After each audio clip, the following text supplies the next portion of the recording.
Data boards for both unit check-ins and end of units are located on the Europe East District website under Assessment Information. Scroll to the bottom of the page, and we have links for both check-ins and end of unit.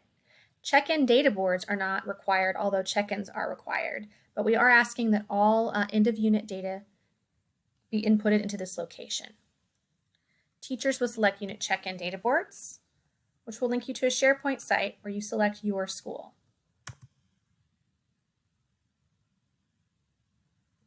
Math unit by assessment, and for this we're looking at check-ins. All the check-in data boards are located in one folder because each teacher will have one file for the entire year. And when you open this, it will not have the teacher's names associated with the file, but a generic name rather. So it might look teacher grade 2. Let's say you have 3 second grade teachers. You would need to make 2 copies of the grade 2 file so that each teacher could have his or her own file. To make a copy, you right click, copy to, and leave it in its original location. This will give you a copy that you can rename with either a teacher name or a number. And now this teacher will have this file for his or her students the entire year. As you can see at the bottom, these are all the check-in units that they can select from. They will enter their school name and their own name. Now, student names have to be typed in one time.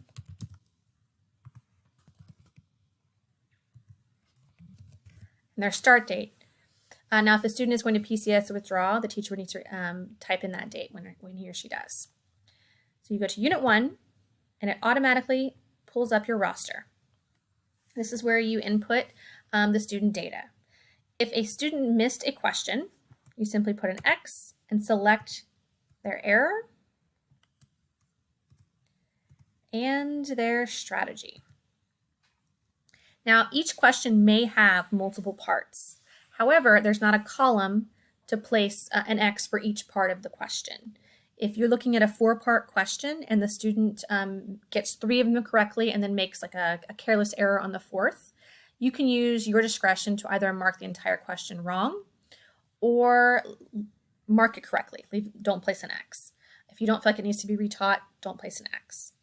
Now, let's say a child, there's a 4-part question and they miss all 4 pieces and they have different errors. Select the most pressing error or the most common error that that child made. These guys missed this one.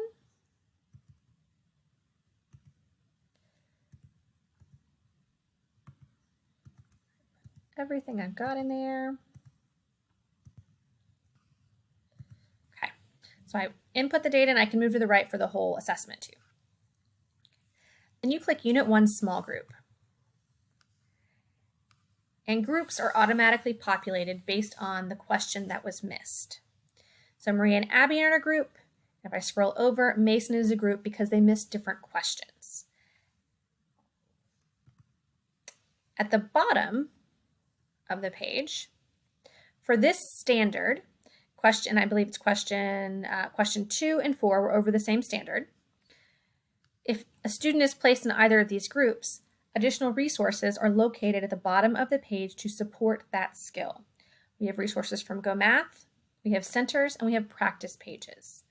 And so this is question 2 and 4. And if I scroll to the right, if a student was placed into one of the groups for questions 1 and 3, we have different resources to match that standard. There are also resources located at the bottom of the page that teachers can pull if they need additional support. And if there is ever a link that is not working or a file that is missing, please don't hesitate to reach out to your ISS team or your math coach, and we will get it straightened out.